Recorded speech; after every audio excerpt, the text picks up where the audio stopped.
Ay, no, amiga, ni te imaginas. Todavía tengo que aguantar a esta vieja y sus plantas horribles y corrientes. Esta casa sería un palacio sin todo este mal gusto de pueblo. Las palabras de Valeria flotaron en el aire cálido de la tarde, afiladas y crueles, diseñadas para herirme mientras yo estaba a solo unos pasos, con la manguera en la mano. No me giré. Mis ojos se mantuvieron fijos en el vibrante fucsia de una bugambilia, una explosión de color contra el viejo muro de piedra. El agua seguía corriendo, un susurro constante que intentaba, sin éxito, ahogar el eco de su desprecio. Sentí la mirada de mi nuera en mi espalda, una mirada que no necesitaba ver para saber que estaba llena de fastidio y arrogancia. Mi mano, sin embargo, no tembló. Continué mi labor, regando las raíces de unas flores que habían sido mis compañeras silenciosas durante décadas, mucho antes de que ella llegara a perturbar la paz de mi hogar con su ambición y su vacío. Por dentro, una piedra fría se instaló en mi pecho. Fue un dolor sordo, físico, que me robó el aliento por un instante. Cada palabra que había pronunciado era un golpe calculado, un recordatorio de que en mi propia casa yo era una extraña, una reliquia polvorienta que ella simplemente toleraba.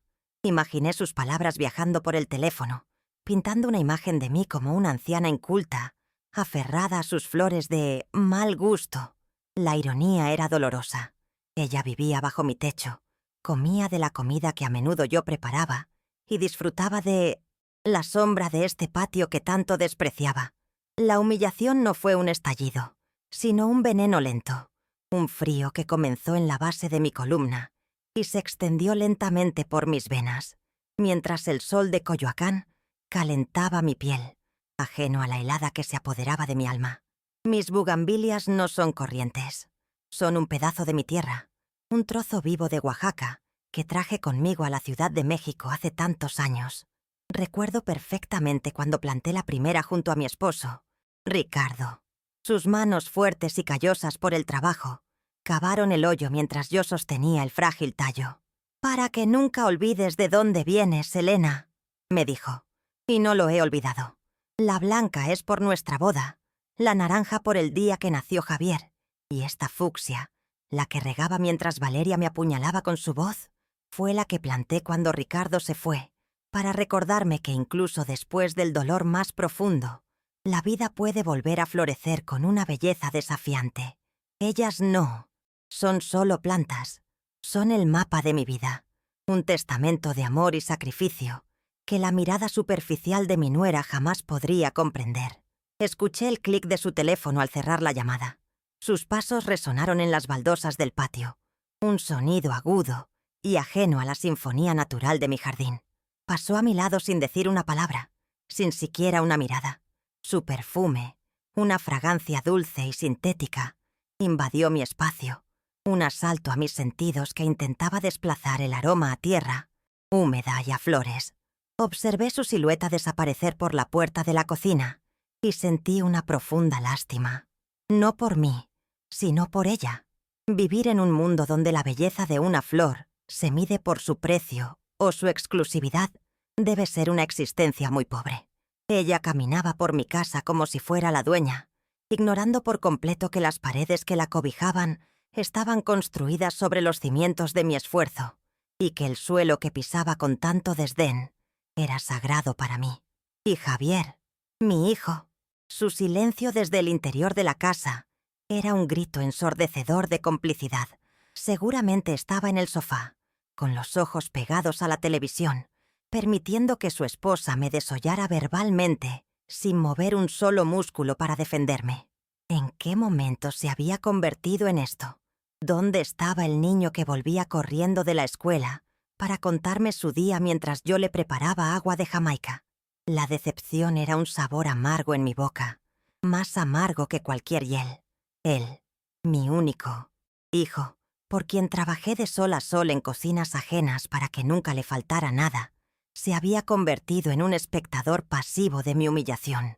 En ese momento, bajo el sol de la tarde y rodeada de mis flores, comprendí que la indiferencia de un hijo duele mucho más que el desprecio de un extraño. La noche cayó sobre Coyoacán envolviendo mi patio en un manto de sombras y silencio. Dentro de la casa, las luces se apagaron una a una y los sonidos de la vida de mi hijo y su esposa se disolvieron en la quietud. Pero para mí no había descanso. Sentada en la oscuridad de mi habitación, la única luz era la de la luna que se filtraba por la ventana, bañando las flores de mis bugambilias con un resplandor plateado. El dolor de la tarde había cedido su lugar a una extraña calma, una lucidez fría que me permitía ver las cosas como realmente eran.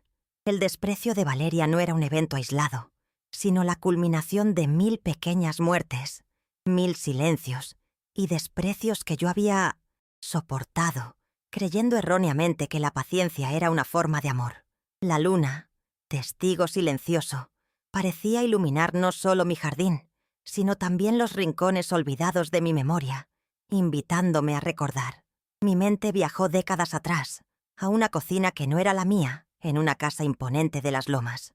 Me veo a mí misma, mucho más joven, con las manos cubiertas de harina, preparando el desayuno para una familia que apenas sabía mi nombre.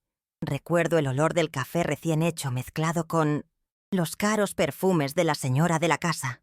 Recuerdo la sensación de ser una sombra, eficiente e invisible, moviéndome por los pasillos de una vida que me era completamente ajena. Cada tortilla que palmeaba, cada piso que trapeaba, tenía un solo propósito: Javier. Su rostro infantil era el combustible que me mantenía en pie, el motor de mis días interminables. Soportaba la condescendencia y las miradas por encima del hombro, porque en mi mente, cada peso ganado era un ladrillo más en el futuro, que estaba construyendo para mi hijo, un futuro lejos de las cocinas ajenas.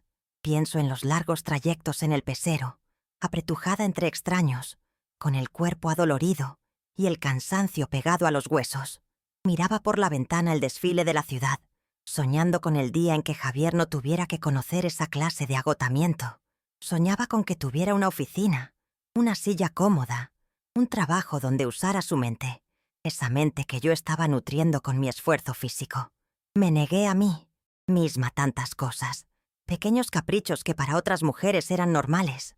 Un vestido nuevo, una salida al cine, un postre en un café bonito. Todo iba a su alcancía, a sus libros, a sus uniformes escolares.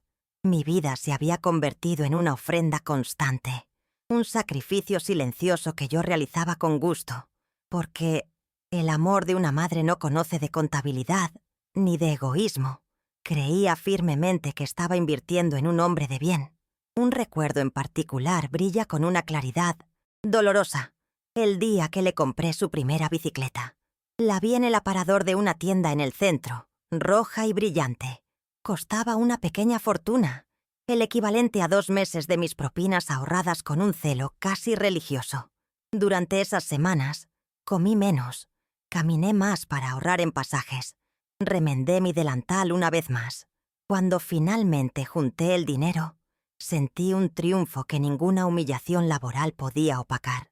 La expresión en el rostro de Javier cuando la vio en medio de nuestra humilde sala, sus ojos abiertos como platos y una sonrisa que parecía iluminar el mundo entero, fue mi recompensa.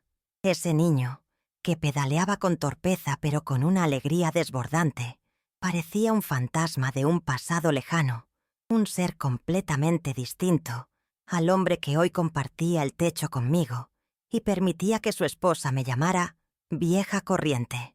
Y luego, su graduación, el día más orgulloso de mi vida. Me puse mi mejor vestido, uno azul que había cosido yo misma, y me senté entre los padres que vestían trajes caros y joyas. No me sentí menos que ellos. Mi orgullo era mi adorno más preciado. Cuando dijeron su nombre, Javier González Ramírez, y lo vi caminar por el escenario para recibir su título de arquitecto, las lágrimas corrieron por mis mejillas. Eran lágrimas de pura felicidad. En ese diploma no solo estaba su nombre, estaban mis manos agrietadas, mis noches de insomnio, mi espalda adolorida. Era nuestro triunfo. Él me abrazó con fuerza frente a todos, y por un momento sentí que todo, absolutamente todo, había valido la pena. Lo había logrado. Le había dado las herramientas para construir una vida mejor, una vida digna. Ahora, en la penumbra de mi cuarto, mi mirada se posa en la fotografía de ese día, que descansa en mi buró. Javier y yo sonriendo. Su brazo alrededor de mis hombros. Pero la sonrisa en el retrato se siente como una mentira a la luz de la luna. Es una reliquia de un amor que se ha erosionado con el tiempo y la conveniencia.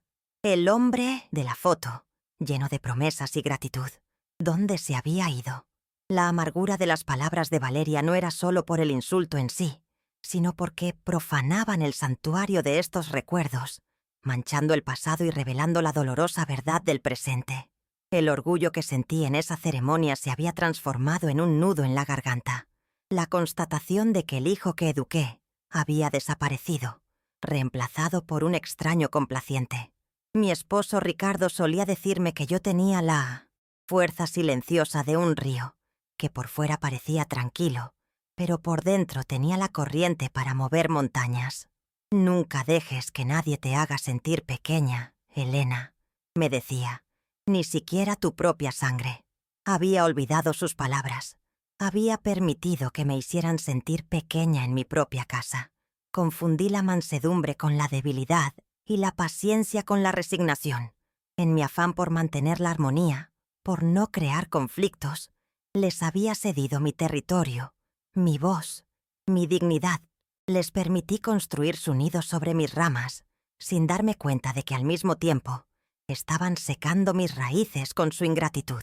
El río se había estancado, y esta noche sentí la necesidad imperiosa de que volviera a fluir. La revelación no llegó con furia ni con deseo de venganza. Fue algo mucho más profundo y sereno. Fue un despertar, una claridad absoluta que se asentó sobre mí como el polvo fino. Comprendí que el respeto no se ruega, no se mendiga. El respeto se mantiene, y cuando se pierde, se reclama. Y yo había perdido el mío, o más bien, había permitido que me lo arrebataran. La decisión nació en ese instante, no como un pensamiento elaborado, sino como una verdad fundamental que emergía desde el centro de mi ser. Sabía, con una certeza que no admitía dudas, lo que tenía que hacer. No era por ellos, para castigarlos. Era por mí, para honrar a la mujer que trabajó incansablemente, a la esposa que amó profundamente y a la madre que lo dio todo. Visualicé el futuro si no hacía nada. Me vi encogiéndome día a día, volviéndome más invisible, más silenciosa.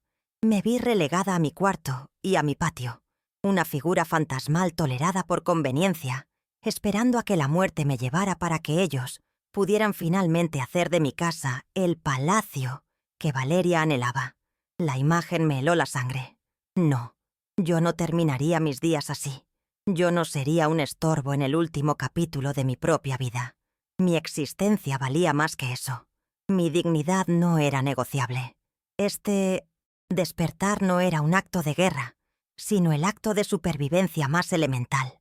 La recuperación de mi propio ser, el reclamo de mi derecho a vivir mis últimos años en paz y con el respeto que me merecía. Mi casa, pensé en ella, en sus paredes que habían absorbido las risas de un Javier niño, el eco de la voz de Ricardo, el aroma de mis guisos. Cada baldosa, cada grieta, contaba una parte de mi historia. No era solo una estructura de ladrillos y cemento, era la manifestación física de mi vida, entera. Y recordé el documento guardado en el fondo de mi viejo ropero. La escritura, un papel que llevaba mi nombre, Elena Ramírez, como única y legítima propietaria. Un detalle que ellos, en su soberbia y su prisa por heredar, nunca se habían molestado en confirmar. Dieron por sentado mi casa, así como dieron por sentada mi presencia y mi amor incondicional. Habían cometido un error fatal, subestimar a la mujer que les había dado todo. El plan se desplegó en mi mente con una simplicidad y una lógica impecables. Don Carlos, el viejo corredor de bienes raíces, amigo de Ricardo, quien siempre me decía el valor que esta propiedad había adquirido. La notaría pública número 12, en el centro, por la que pasaba cada vez que iba al mercado de la Merced. El comprador insistente que me había hecho una oferta generosa hace un año. Un extranjero que se había enamorado del barrio. Las piezas siempre habían estado ahí, a mi disposición. Lo único que faltaba era la voluntad para moverlas, y la humillación de esta tarde me la había proporcionado en abundancia. El tablero de ajedrez estaba puesto, y por primera vez en mucho tiempo, yo iba a mover la primera pieza. Dirigí una última mirada a través de la ventana. La luna estaba en su punto más alto, y mis bugambilias parecían arder con una luz fría, casi sobrenatural. Ya no eran solo un ancla al pasado, sino un faro hacia mi futuro. Eran un símbolo de mi propia naturaleza, capaces de florecer en las condiciones más adversas, de encontrar belleza en la aridez, de aferrarse a la vida con una tenacidad silenciosa. Entendí que yo era como ellas. Podían intentar podarme, podían ignorar mis colores, pero no podían arrancar mis raíces. La pequeña llama de mi dignidad, que por tanto tiempo había sido apenas una brasa, ahora ardía con una fuerza tranquila y constante, lista para iluminar mi camino. El recuerdo de Javier enfermo de niño me asaltó de repente, con una viveza inesperada. Tenía apenas 6 años y una fiebre que no cedía. Pasé 3 noches en vela a su lado, sin pegar ojo, cambiándole los paños de agua fría en la frente, susurrándole historias para calmar su delirio. Recuerdo el miedo paralizante, la sensación de que mi propio corazón dejaría de latir si algo le pasaba. Le recé a la Virgen de Guadalupe con una devoción que nunca antes había sentido, ofreciéndole mi propia vida a cambio de la suya. Verlo ahora, sano, fuerte y convertido en un cómplice de mi menosprecio, abría una herida que ningún tiempo podría cerrar. El amor incondicional que le profesé parecía haber sido una inversión en un terreno estéril. Comprendí cómo Valeria, con su veneno sutil, lo había cambiado. Fue un proceso lento, casi imperceptible al principio. Empezó con comentarios disfrazados de bromas sobre mi ropa, mi forma de hablar, mi comida, demasiado de pueblo. Al principio Javier me defendía débilmente. Luego se reía con ella. Una risa incómoda que con el tiempo se volvió genuina. Dejó de visitarme en la cocina para charlar. Dejó de pedirme mi bendición al salir. Se distanció de mí, viviendo en mi propia casa. Ella lo había alejado de sus raíces, convenciéndolo de que su origen era algo de lo que debía avergonzarse para poder encajar en el mundo de apariencias que ella tanto admiraba. Lo despojó de su gratitud y lo vistió de una arrogancia que no le pertenecía. Ellos hablaban de la casa como si ya fuera suya, planeando remodelaciones, discutiendo qué harían con tanto espacio una vez que yo no estuviera. Su concepto de herencia era puramente material, un traspaso de propiedad.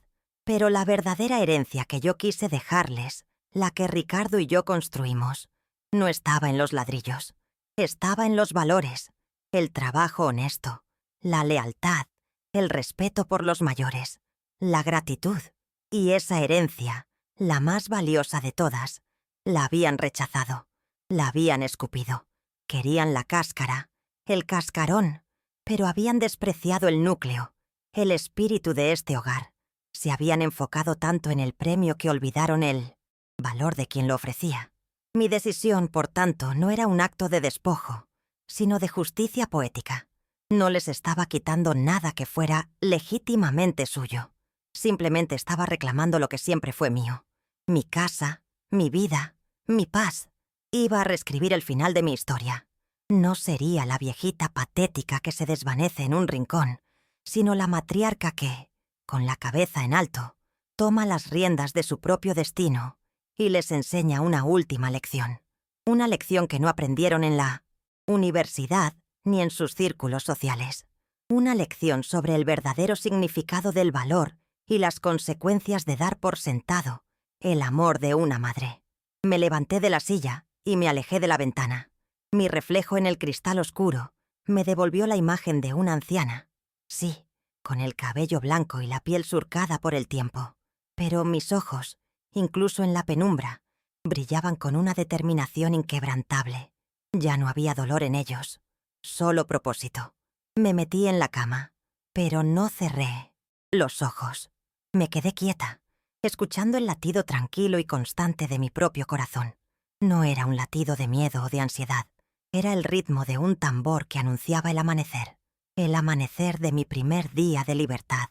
Y esperé, con la paciencia de la tierra que aguarda la lluvia, el momento de actuar. El sol de la mañana se coló por mi ventana como cada día, pero esta vez lo sentí distinto. No era un llamado a la rutina, sino el disparo de salida. Me levanté antes que nadie, como siempre, y el ritual de preparar el café de olla llenó la cocina con su aroma a canela y piloncillo. Cada movimiento era deliberado, medido. El sonido familiar del agua hirviendo, el chirrido de la vieja cafetera. Pero hoy, un silencio interior me acompañaba, una concentración absoluta. No había espacio para la duda ni el arrepentimiento. El plan, forjado en la quietud de la noche, era ahora mi única guía, y mi cuerpo, a pesar de sus 76 años, se sentía ágil, impulsado por una energía que no había sentido en mucho tiempo, la energía del propósito. Cuando Valeria bajó a la cocina, su rostro mostraba el habitual aire de fastidio matutino. Murmuró algo ininteligible que supuse era un «buenos días» y se sirvió una taza de mi café sin mirarme. Se quejó de que estaba muy dulce, como siempre. Asentí en silencio, dándole un sorbo al mío. Su ignorancia de la tormenta que se cernía sobre ella era casi palpable. Momentos después apareció Javier, con el teléfono pegado a la oreja, inmerso en una conversación de trabajo. Me hizo un vago gesto con la cabeza a modo de saludo. Los observé a los dos, moviéndose por mi cocina como si fuera un escenario que les pertenecía, completamente ajenos a que la función estaba a punto de terminar. Su indiferencia, que un día antes me había desgarrado, ahora era el viento que inflaba mis velas. Salí de casa poco después. Me puse mi rebozo gris, el que usaba para las ocasiones importantes, y mis zapatos de piel, viejos pero lustrados.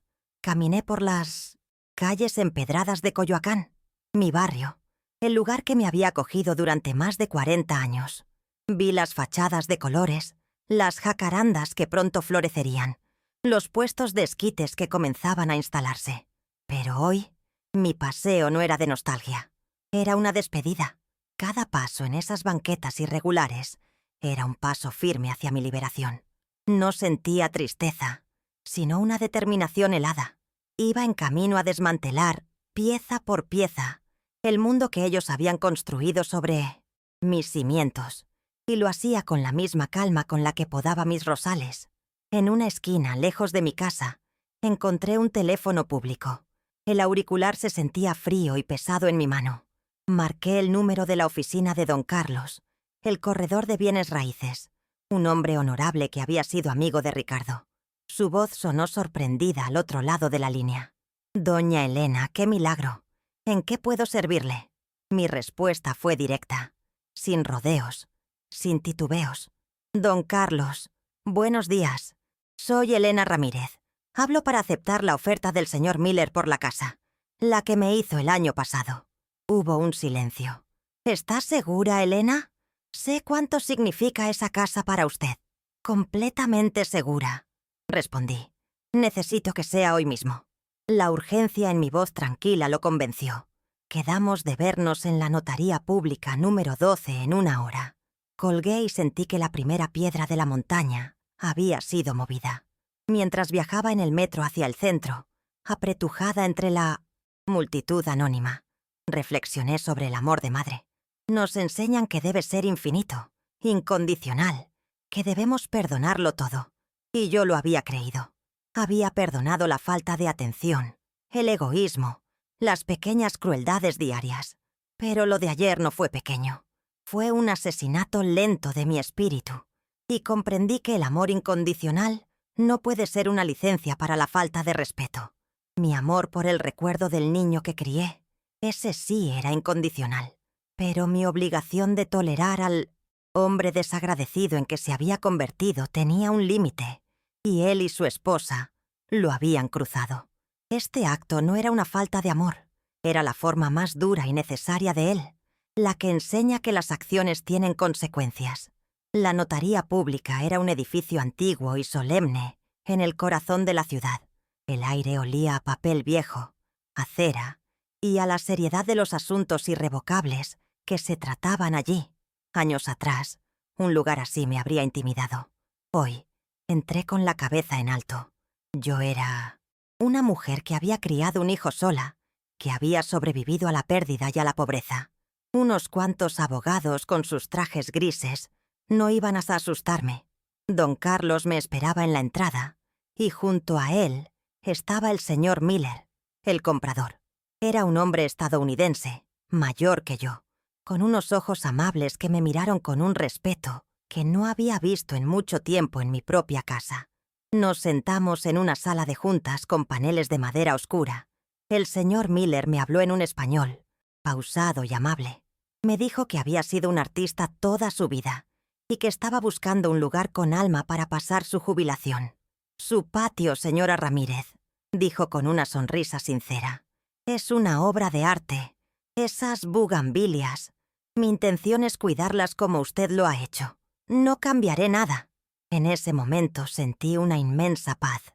Mi casa, mi jardín, no caería en manos de alguien que quisiera convertirla en un palacio, sin gusto, sino en las de alguien que entendía su verdadero valor. Una señal. Era una confirmación del universo de que estaba en el camino correcto. La venta ya no se sentía como una pérdida, sino como un traspaso de custodia. Llegó el momento de la firma. El notario, un hombre de aspecto severo, me explicó los documentos con una voz monótona. Yo apenas escuchaba las cláusulas legales. Tenía la mirada fija en la línea donde debía ir mi nombre. Cuando me pasaron la pluma, mi mano no dudó. El pulso era firme, tan firme como mi resolución. Elena Ramírez. Escribí nombre completo, el nombre de soltera que mi padre me dio, el que había llevado con orgullo toda mi vida. Cada letra era un martillazo en el clavo del ataúd de mi vida anterior. Con ese simple acto, corté las cadenas que me ataban a la ingratitud y al desprecio. Dejé de ser la dueña de una casa para convertirme en la dueña de mi destino. De la notaría me dirigí directamente al banco. El cheque de caja en mi bolso se sentía pesado, no por su valor monetario, sino por lo que representaba. Años de trabajo, de sudor, de sacrificios silenciosos. Abrí una cuenta nueva, solo a mi nombre. Ver el saldo impreso en la libreta me produjo una sensación extraña. No de euforia, sino de seguridad. Era la primera vez en mi vida que tenía una red de seguridad que no dependía de nadie más. Ese dinero no era para lujos, era para comprar paz, para financiar mi tranquilidad. Era el fruto de haber aguantado cocinas ajenas, y ahora me permitiría por fin tener una cocina propia, en mis propios términos, sin nadie que se quejara de si el café estaba muy dulce. Al salir del banco, caminé sin rumbo por el centro, y mis pies me llevaron a la Alameda Central. Me senté en una banca y observé a los niños correr persiguiendo palomas. Un recuerdo agridulce me golpeó. En esa misma Alameda, yo había traído a Javier de pequeño. Le compraba globos y algodones de azúcar. Recuerdo su risa, tan pura y cristalina. Una lágrima solitaria se deslizó por mi mejilla. No era una lágrima de duda, sino de luto. Estaba de luto por la relación que se rompía para siempre, por el hijo que había perdido mucho antes de este día. Me permití ese momento de dolor. Lo reconocí, lo abracé y luego lo dejé ir. Me sequé la lágrima y me puse de pie. El pasado ya estaba enterrado. Mi siguiente parada fue una pequeña agencia de viajes cerca del Zócalo. Entré y le pedí a la joven que me atendió información sobre alquileres en Cuernavaca. La ciudad de la eterna primavera. La idea de un clima cálido todo el año, de un nuevo jardín por cuidar, de una vida más lenta y apacible, me llenó de una ilusión que creía extinta. La joven me mostró fotos de pequeños apartamentos con patios llenos de flores. Encontré uno perfecto, modesto, luminoso y con un pequeño jardín trasero, donde ya imaginaba mis nuevas bugambilias. Hice los arreglos necesarios, pagué un depósito y firmé un contrato. En menos de un día, había desmantelado mi vieja vida y construido los cimientos de una nueva. Cuando volví a la casa en Coyoacán, el sol ya se estaba poniendo. Encontré a Javier y a Valeria en la sala, discutiendo sobre qué película ver en la televisión. Su discusión era trivial, apasionada por tonterías, completamente ajena a la magnitud de lo que había sucedido. «Ah, ya llegaste», dijo Javier sin quitar la vista de la pantalla. Valeria ni siquiera se dignó a mirarme. Su indiferencia era la última confirmación que necesitaba. Pasé junto a ellos y subí a mi cuarto, sintiéndome como una extraña que se movía por un escenario que pronto sería demolido. Ellos seguían actuando en su pequeña obra, sin saber que el teatro había sido vendido. Comencé a empacar. No con prisa, sino con un cuidado ceremonial. Abrí mi viejo ropero de cedro y seleccioné lo esencial. 2 maletas, ropa, mis documentos, el álbum de fotos viejas donde Ricardo todavía sonreía. Dejé atrás los muebles, los platos, los objetos que me recordaban una vida de servicio. Cada prenda doblada, cada objeto envuelto, era un acto de desprendimiento. No estaba huyendo con lo puesto. Estaba seleccionando cuidadosamente los fragmentos de mi identidad que quería llevar conmigo a mi nueva vida. Dejaba atrás a la sirvienta, a la cuidadora, a la alfombra, y en la maleta metía a Elena, la mujer. Entre mis tesoros, envolví con cuidado un pequeño pájaro de madera, toscamente tallado. Me lo había regalado Ricardo en nuestro primer aniversario. Sus alas estaban desgastadas por el paso del tiempo y mis propias caricias. Lo sostuve en la palma de mi mano y sentí su presencia, su aprobación silenciosa. «Ya era hora, vieja», casi pude oírle decir. «Ya era hora de que mostraras de qué estás hecha». Él siempre supo de la fortaleza que yo escondía bajo capas de suavidad y paciencia. Y en ese momento sentí que no estaba sola. Su espíritu, su amor, me acompañaban en esta última y más importante batalla, la batalla por mí misma. Mientras cerraba una de las maletas, escuché la voz de Valeria desde el piso de abajo, hablando por teléfono con una de sus amigas. Su voz, clara y burlona, subió por las escaleras. «Ay, sí, amiga. Cuando por fin esta casa sea nuestra, lo primero que vamos a hacer es quitar toda esta decoración de abuelita. Una remodelación total, minimalista, ya sabes. Adiós a las florecitas y a los cachivaches». La risa que siguió fue como un clavo final, innecesario pero contundente, en la certeza de mi decisión. No sentí rabia, sino una especie de alivio. No había error posible. Estaba salvando mi hogar de una profanación, entregándoselo a alguien que sí lo apreciaría. Cerré la segunda maleta y reflexioné sobre el trabajo. Mi vida entera había sido trabajo para otros. El trabajo en las cocinas ajenas para alimentar a mi hijo. El trabajo en mi propia casa para servir a mi hijo y a su esposa. Este día también había sido de trabajo. Negociar, firmar, depositar, planificar. Pero cada uno de esos actos, cada paso, había sido trabajo para mí. El trabajo más duro de mi vida, sin duda, pero también el más liberador. Era el trabajo de una mujer que, al final de su camino, decide que su última obra, su obra maestra, será su propia libertad. Hice una última llamada. Marqué el número de Sofía, mi sobrina nieta, la hija de una prima que vivía en Jutepec, cerca de Cuernavaca. Era una muchacha buena, de corazón noble, que siempre me llamaba para mi cumpleaños y me visitaba cuando podía, tratándome con un cariño genuino que contrastaba brutalmente con la convivencia diaria en mi casa. «Sofía, mi niña, ¿cómo estás?», le dije. «Te hablo para darte una noticia. Muy pronto seremos vecinas». La alegría en su voz fue como un bálsamo para mi alma. Esa llamada era un puente que cruzaba desde un pasado de afectos rotos hacia un futuro de lazos familiares auténticos.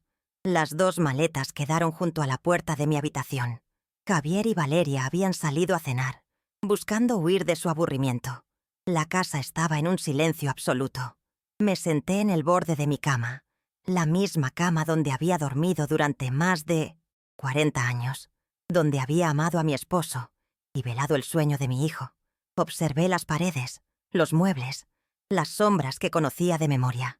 No había nostalgia ni tristeza en mi pecho, Solo una inmensa, abrumadora y pacífica sensación de cierre. La crisálida se había roto. La metamorfosis estaba completa. Estaba lista. El taxi que me llevaría a la estación de autobuses no tardaría en llegar. Regresaron cerca de las 10 de la noche. Los escuché desde mi sillón en la sala, sus risas resonando en la calle antes de que la llave girara en la cerradura. Entraron con el aire despreocupado de quienes consideran el mundo su propiedad privada, hablando en voz alta sobre la cena, sobre un vino caro que habían probado, sobre los planes para el fin de semana. Valeria se quejaba de un servicio lento. Javier la apaciguaba con promesas de ir a un lugar mejor la próxima vez. Su mundo era una burbuja de trivialidades y confort, una burbuja que estaba a punto de reventar. Encendieron la luz de la sala y se detuvieron en seco. El sonido de sus voces se cortó de golpe, como si un interruptor hubiera sido accionado. La escena que encontraron no encajaba en su realidad. Yo estaba sentada en el viejo sillón de orejas, el que había sido de Ricardo. No estaba en la penumbra, sino bajo la luz directa de la lámpara de pie. A mi lado, en el suelo, mis 2 maletas, cerradas y listas. No dije nada, simplemente los observé. Verlos allí, congelados en el umbral de la sala, me produjo una sensación de distancia, como si estuviera viendo una película. Sus rostros, que momentos antes estaban animados por la frivolidad, ahora eran un lienzo de confusión. La atmósfera de la casa había cambiado. Ya no era el fondo pasivo de sus vidas. Se había convertido en un tribunal silencioso, y yo, sin moverme de mi asiento, era la jueza. Valeria fue la primera en recuperar la voz. Una risa nerviosa y condescendiente escapó de sus labios. «Pero bueno, ¿y este teatro? ¿A estas horas se va de viaje la señora o...?» ¿Le dio por redecorar la sala? Caminó unos pasos hacia mí, cruzándose de brazos, con la misma postura arrogante de siempre, tratando de enmarcar la situación como uno más de mis supuestos caprichos de vieja. Su intento de tomar el control, de minimizar la extrañeza del momento, fue patético. No entendía que las reglas del juego habían cambiado para siempre. Ya no era la reina de este castillo. Era una simple intrusa, a punto de recibir una orden de desalojo. Javier, a diferencia de ella, parecía más desconcertado que burlón. Un pliegue de genuina preocupación, o quizás de simple fastidio, se formó en su frente. «Mamá, ¿qué significa esto? ¿Qué haces con esas maletas aquí? Ya es tarde». Su tono no era de preocupación por mi bienestar, sino el de alguien cuyo orden ha sido perturbado. No preguntaba «¿Cómo estás?», sino «¿Qué está pasando?», como si yo fuera un electrodoméstico descompuesto que de repente empezaba a hacer ruidos extraños y a interrumpir su programa favorito. Su reacción me confirmó, por si alguna duda quedaba, que yo me había convertido en un objeto más de la casa, uno que se esperaba que funcionara en silencio y sin dar problemas.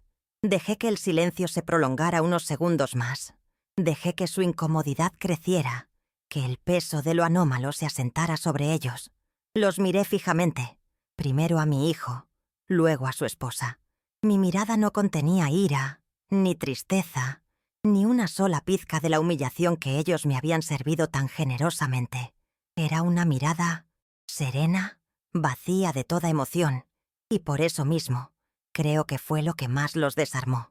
Estaban acostumbrados a mi paciencia, a mi capacidad de absorber sus desprecios. No estaban preparados para mi calma, para mi control absoluto de la situación. En mi silencio, podían escuchar el crujido de su mundo derrumbándose. Dentro de mí, no había un torbellino. La tormenta de la noche anterior había pasado, dejando tras de sí una paz extraña y desoladora. Al verlos allí, tan vulnerables en su ignorancia, no sentí ni una gota de placer vengativo. Solo sentí una profunda y amarga piedad. Piedad por su ceguera, por la pobreza de sus espíritus. Veía la arrogancia de Valeria como lo que era, una armadura frágil para ocultar su inseguridad. Y veía la debilidad de Javier, una debilidad que lo había llevado a traicionar a la única persona que lo había amado sin condiciones. Ya no eran mis verdugos. Eran simplemente los arquitectos de su propia ruina, y yo era el instrumento de su merecida cosecha. Finalmente, hablé. Mi voz, cuando salió, sonó extraña en el silencio cargado, pero era mía, era firme, clara, y no se elevó ni un decibel por encima de una conversación normal. No, dije, respondiendo a la pregunta burlona de Valeria. No me voy de viaje. Hice una pausa, asegurándome de tener su atención completa, y luego añadí las palabras que cambiarían sus vidas para siempre. Me voy de esta casa.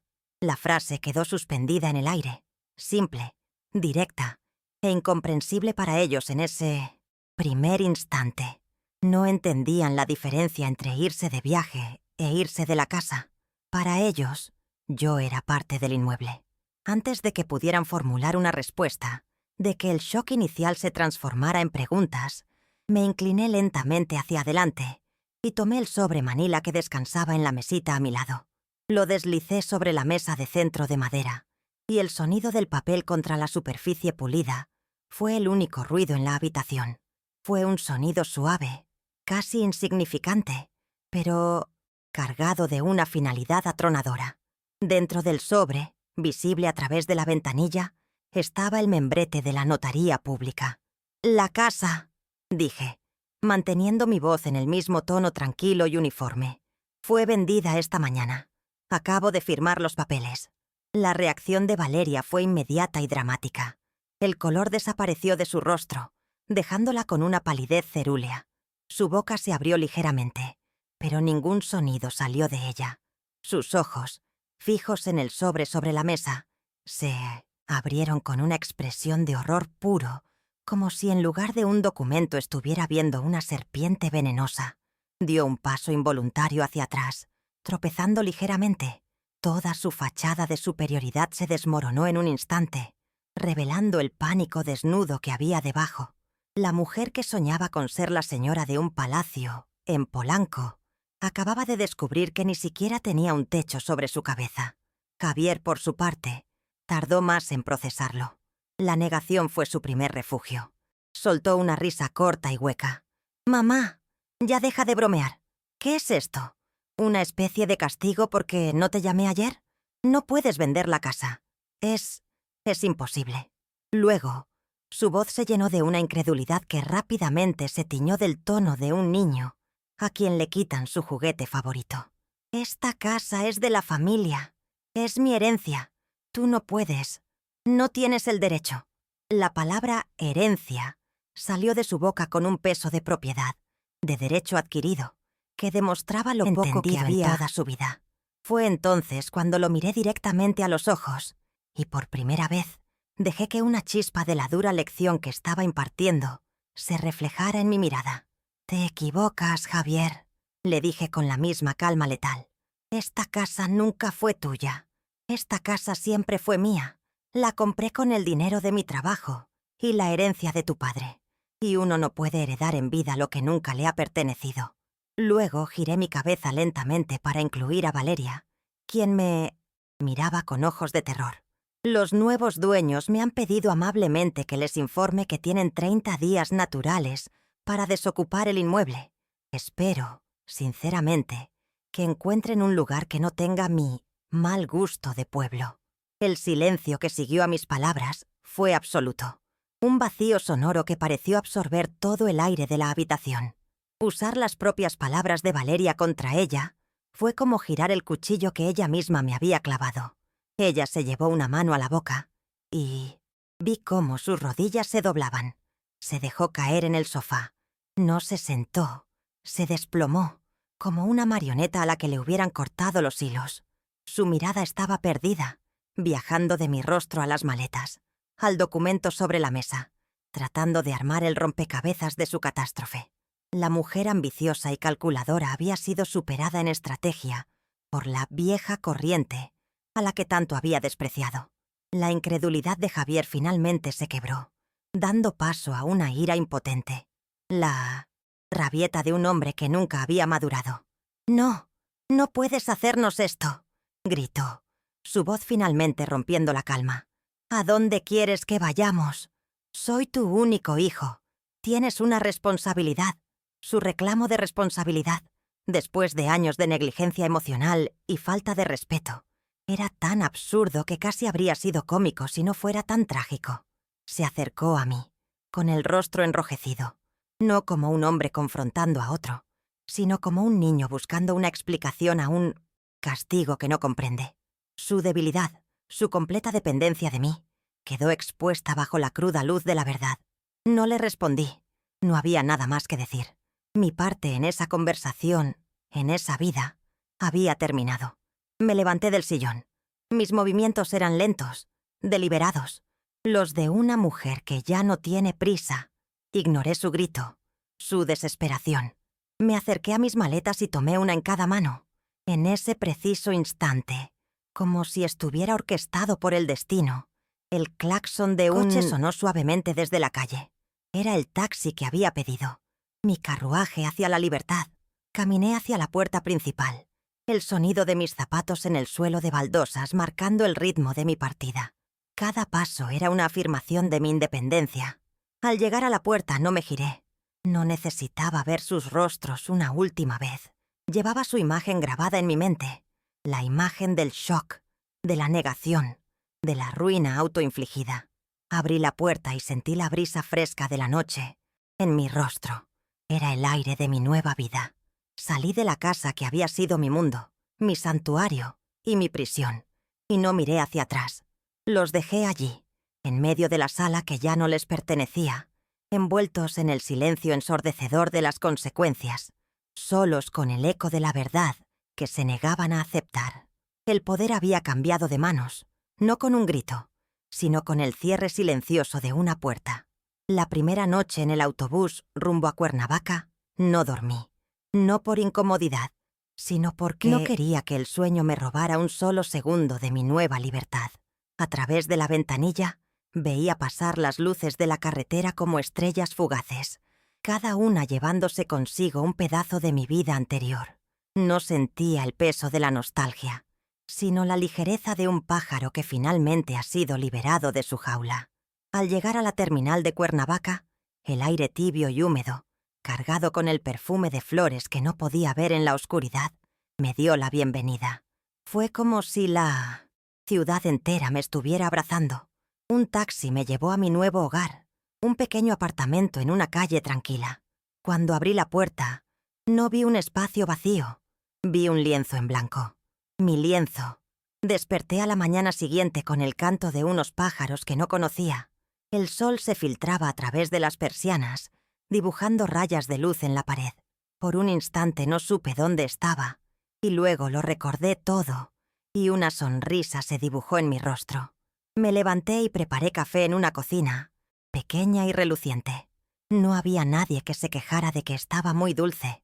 Me senté junto a la ventana que daba a un pequeño patio trasero, y mientras sorbía mi café, sentí que el nudo que había vivido en mi estómago durante años finalmente se había deshecho.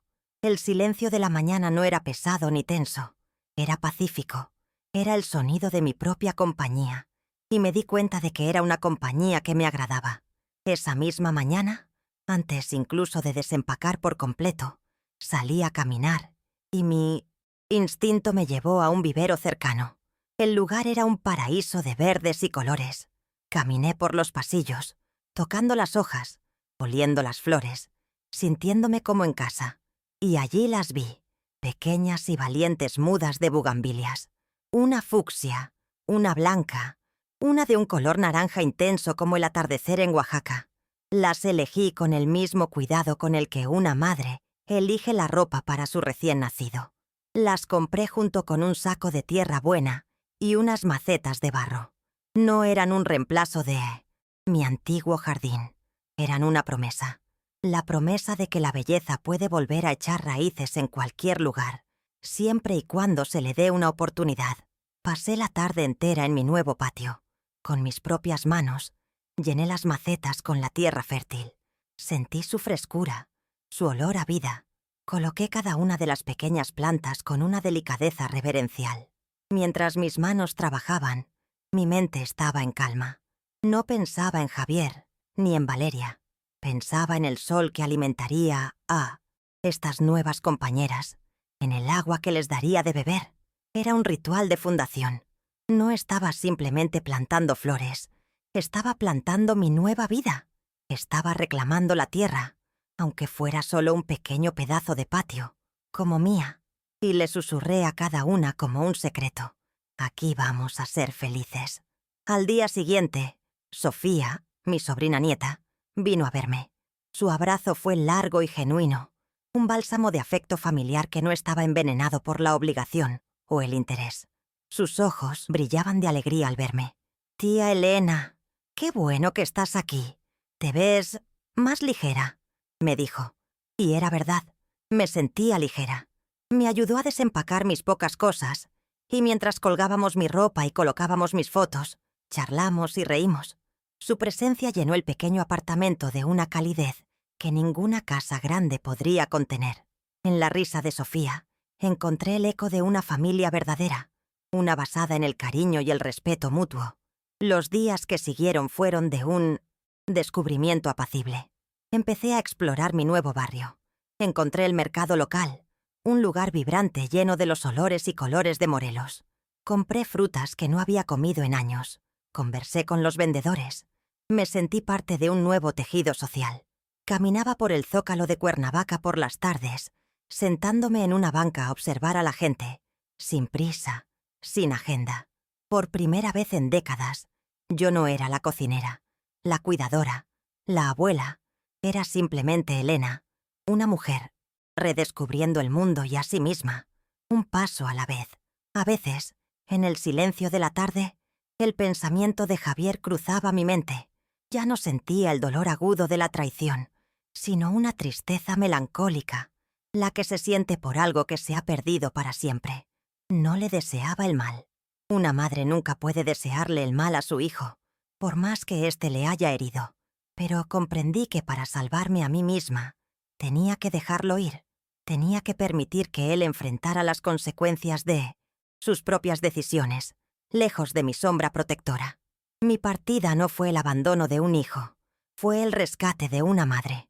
Encontré una profunda alegría en los placeres más simples, la sensación del sol de la tarde en mi piel, mientras leía en una silla en mi patio, el sabor del mango recién cortado, el sonido de la lluvia de verano golpeando el techo de lámina. Aprendí a estar sola sin sentirme sola. Mi propia compañía se volvió una amiga bienvenida. Descubrí que la paz no es la ausencia de problemas, sino la capacidad de enfrentarlos desde un lugar de fortaleza interior, un lugar que yo había reconquistado. Y mi pequeño apartamento se convirtió en mi fortaleza, un santuario de tranquilidad. Retomé una vieja pasión, la cocina oaxaqueña, la de verdad, la que requiere tiempo y paciencia. Empecé a preparar moles complejos, el negro, el coloradito, no para satisfacer a nadie, no para recibir una aprobación que nunca llegaba, sino por el puro placer de hacerlo. El aroma de los chiles, tostados y las especias moliéndose en mi molcajete llenó mi hogar. Cocinaba para mí, para Sofía cuando venía a visitarme, y al hacerlo, sentí que me reconectaba con mi madre, con mi abuela, con la larga línea de mujeres fuertes de mi familia.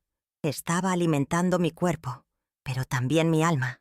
Una tarde recibí una llamada de una antigua vecina de Coyoacán. Con voz llena de chisme y falsa compasión, me contó el escándalo.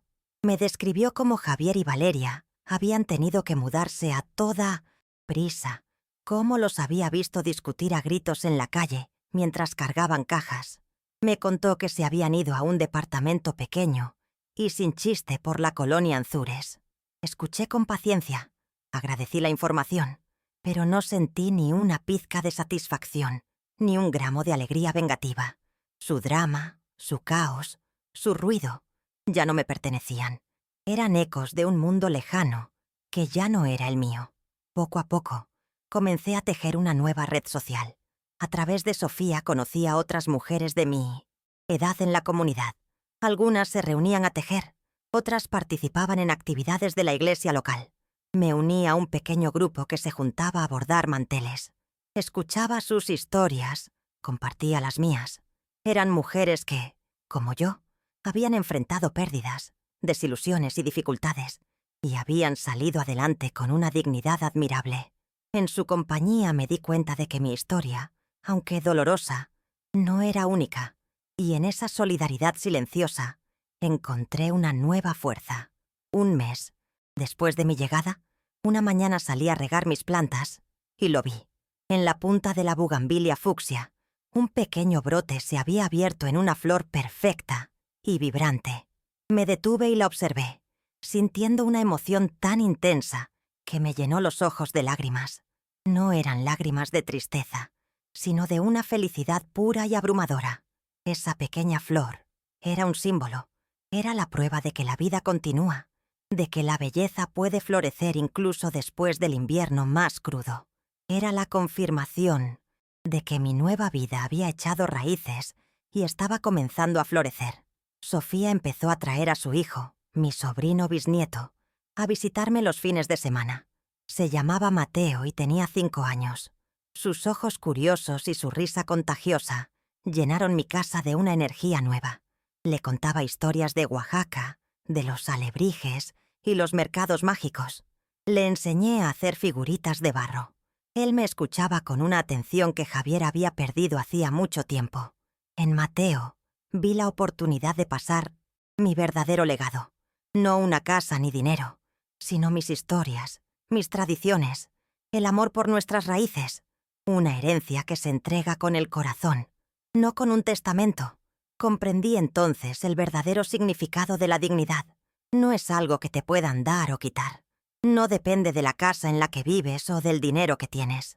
La dignidad es un fuego interior, una certeza sobre tu propio valor que nadie puede extinguir a menos que tú se lo permitas. Durante años, yo había dejado que el viento del desprecio de mi nuera y la indiferencia de mi hijo casi apagaran mi llama. Pero al final, esa brasa había sido suficiente para iniciar un incendio, el incendio que purificó mi vida y me permitió renacer de mis propias cenizas. Mi rutina se asentó en un ritmo apacible. Despertaba con el sol, cuidaba mi jardín, caminaba al mercado, cocinaba, leía, bordaba. La libertad de decidir sobre cada minuto de mi día era un lujo que saboreaba a cada instante. No más caminar de puntillas en mi propia casa. No más preparar comidas para paladares ingratos. No más silencios tensos. Mi vida se había vuelto más pequeña en escala. Un apartamento en lugar de una casa. Un jardín en macetas en lugar de un gran patio. Pero infinitamente más grande en significado y en paz. El dinero de la venta de la casa estaba seguro en el banco. No lo veía como una fortuna, sino como una herramienta. Era el dinero de mi tranquilidad. Era saber que si enfermaba, podía pagar un médico sin tener que pedirle permiso o dinero a nadie. Era la seguridad de que nunca más sería una carga. Era el pago final por toda una vida de trabajo. Cada peso de ese dinero estaba manchado con el sudor de mi frente, y ahora me compraba el derecho a un descanso digno y a una vejez sin angustias. A menudo comparaba mi vida actual con la anterior. La casa de Coyoacán era grande, hermosa, llena de recuerdos, pero en los últimos años se había convertido en un palacio frío, lleno de corrientes de aire de resentimiento.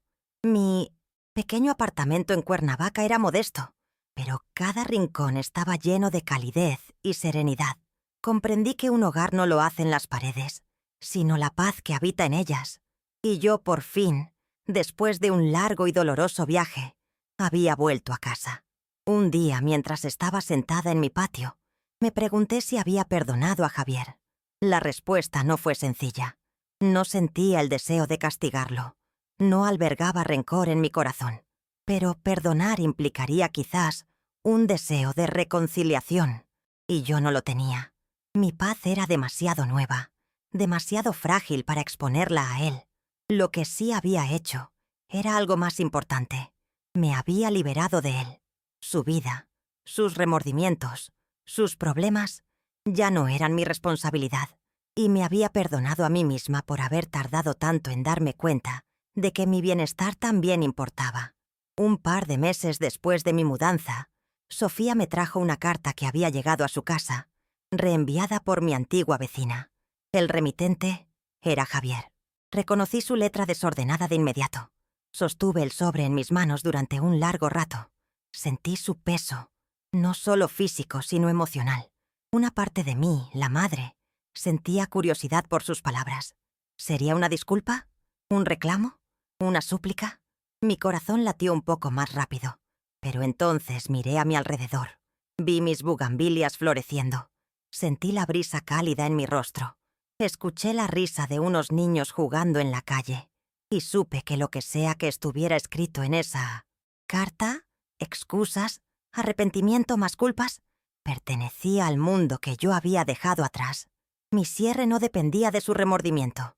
Mi paz no estaba sujeta a su absolución. Con una calma que me sorprendió a mí misma, me levanté, caminé hacia el pequeño escritorio de mi sala, abrí un cajón y deposité la carta dentro, sin abrir. Cerré el cajón y volví a mi jardín. Su historia ya no era la mía. El shock inicial de Javier y Valeria, me contó después Sofía por fragmentos que escuchaba de otros, familiares, se convirtió en una espiral de caos y recriminación. Intentaron buscar ayuda legal, pero cualquier abogado decente les confirmó lo evidente. La casa era mía y la venta, perfectamente legal. La certeza de su impotencia fue el primer ladrillo que se desprendió del muro de su arrogancia. El pánico real se instaló cuando se dieron cuenta de la cuenta regresiva. 30 días para abandonar la única vida que conocían.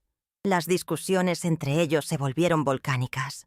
Cada uno culpaba al otro de la catástrofe.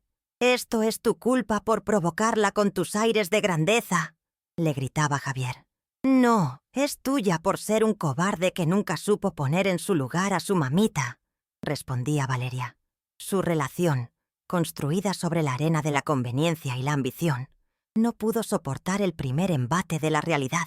El desprecio que Valeria sentía por mis orígenes se redirigió con toda su fuerza hacia la debilidad de su esposo. La mudanza fue su mayor humillación. Tuvieron que vender muchas de sus cosas caras para pagar el depósito de un apartamento en una colonia que Valeria consideraba deplorable. El día que se fueron de mi casa, los vecinos los vieron acarrear sus propias cajas, con los rostros sombríos, despojados de toda su falsa sofisticación. El Palacio de Coyoacán fue reemplazado por un cubículo de 2 recámaras con vista a un patio interior ruidoso. El sueño de Polanco se había convertido en una pesadilla en Lanzures. La presión económica terminó de demolerlos. Sin el subsidio de mi casa, el sueldo de arquitecto de Javier, que parecía tan grande, apenas alcanzaba para cubrir la renta, los gastos y el estilo de vida al que Valeria se negaba a renunciar.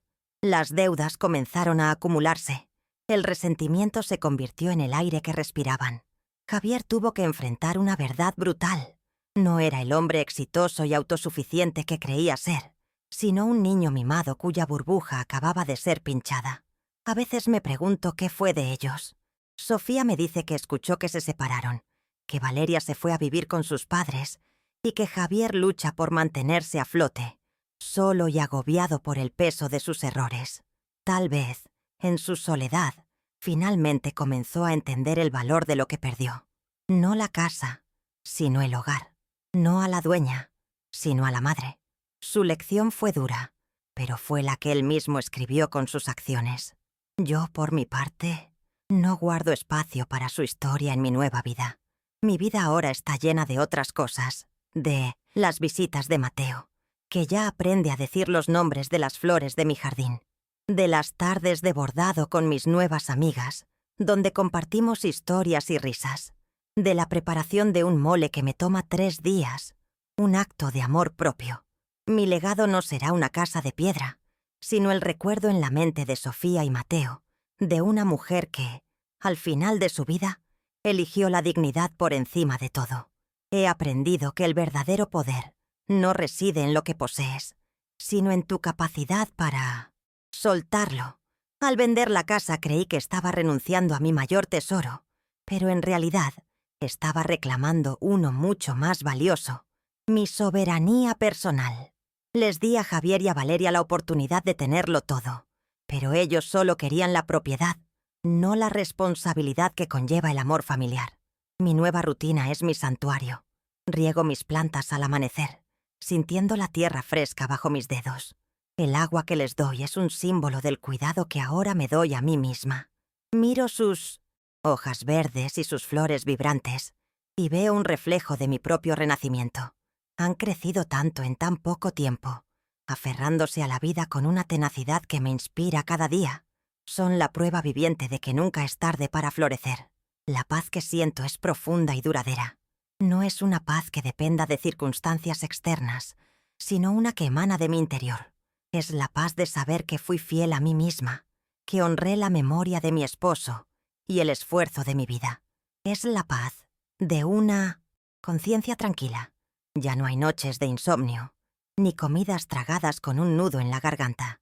Solo hay días de calma y noches de descanso merecido. Y así, en mi pequeño rincón de Cuernavaca, rodeada de mis flores y del cariño de una familia que me valora, he encontrado mi paraíso. No es un paraíso material, sino uno del espíritu. He aprendido que la gratitud no es algo que se deba esperar de los demás, sino algo que se debe cultivar en el propio corazón. Estoy agradecida por mi fuerza, por mi claridad y por esta segunda oportunidad de vivir una vida auténtica y en paz. Mi historia no terminó en la humillación.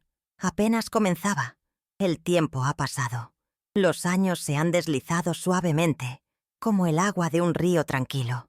Mi pequeño jardín en Cuernavaca es ahora un refugio exuberante, y mis bugambilias, aquellas pequeñas mudas que compré con tanta esperanza, han crecido hasta convertirse en una cascada de colores que trepa por los muros. A menudo, al atardecer, me siento aquí, silla de mimbre, y contemplo la obra de mis manos y de la naturaleza. Toco los pétalos de una flor, tan delicados y a la vez tan resistentes, y veo en ellos el reflejo de mi propia historia. Sobrevivieron a la replantación, a las tormentas, y ahora florecen con más fuerza que nunca. Me recuerdan que un final doloroso es, a menudo, el preludio de un comienzo mucho más hermoso. He aprendido mucho sobre las raíces. Las de las plantas necesitan tierra fértil, agua y sol. Si el suelo se vuelve, la planta se marchita y muere. Las raíces de una familia no son diferentes. Necesitan el abono del respeto, el agua del cariño y la luz de la gratitud. Cuando esas cosas faltan, cuando el suelo familiar se envenena con el desprecio y la ingratitud, las raíces pueden ahogarte. Comprendí que el acto más grande de amor propio, y a veces el único posible, es tener el coraje de arrancarte de esa tierra infértil, aunque duela, y buscar un nuevo lugar donde tus raíces puedan nutrirse y permitirte florecer de nuevo. A veces, al limpiar, abro el cajón donde guardé la carta de Javier. Sigue allí, cerrada, con el polvo del tiempo acumulado sobre el sobre. Ya no siento ninguna curiosidad ni emoción al verla. Es simplemente un papel viejo, un artefacto de una vida que ya no es la mía. Su contenido, ya sea de arrepentimiento o de reclamo, es irrelevante. Mi paz no la negocié con él, la construí yo misma. El verdadero cierre no viene de una disculpa tardía o de una explicación que ya no se necesita. El cierre es una puerta que uno mismo cierra por dentro. La decisión consciente de dejar de mirar atrás y caminar hacia la luz del sol. La gente a menudo confunde la fuerza con la capacidad de aguantar. Yo misma lo creí durante la mayor parte de mi vida. Pensaba que ser fuerte era soportar el dolor en silencio, tragar las humillaciones, mantener la paz a cualquier costo. Estaba equivocada. La verdadera fuerza no reside en cuánto puedes soportar, sino en dónde decides trazar la línea. La fortaleza real es reconocer tu propio valor y defenderlo cuando es atacado. No se trata de gritar más fuerte, sino de actuar con una convicción tan clara y silenciosa que tus acciones se vuelvan innegables. Mi acto más fuerte no fue un grito, fue la firma serena en un papel. Mi historia, la que les he contado, no es una de venganza. Es una historia sobre la dignidad. La dignidad es el hogar del alma, el único techo que realmente nos pertenece. Y cuando alguien intenta demoler ese hogar, ya sea con palabras crueles o con una indiferencia hiriente, tenemos la obligación sagrada de defenderlo. El verdadero legado que dejamos no se mide en propiedades o cuentas bancarias, sino en el ejemplo de una vida vivida con la cabeza en alto. Espero que mi historia sirva de recordatorio de que nunca es demasiado tarde para reclamar tu espacio en el mundo y para enseñarle a los demás, y a ti mismo, el valor incalculable del respeto propio. Ahora, dígame usted, ¿qué habría hecho en mi lugar? Y cuénteme también de qué rincón de este mundo me está escuchando. Y para ayudar a que estas historias lleguen a más gente, suscríbase y comparta este video.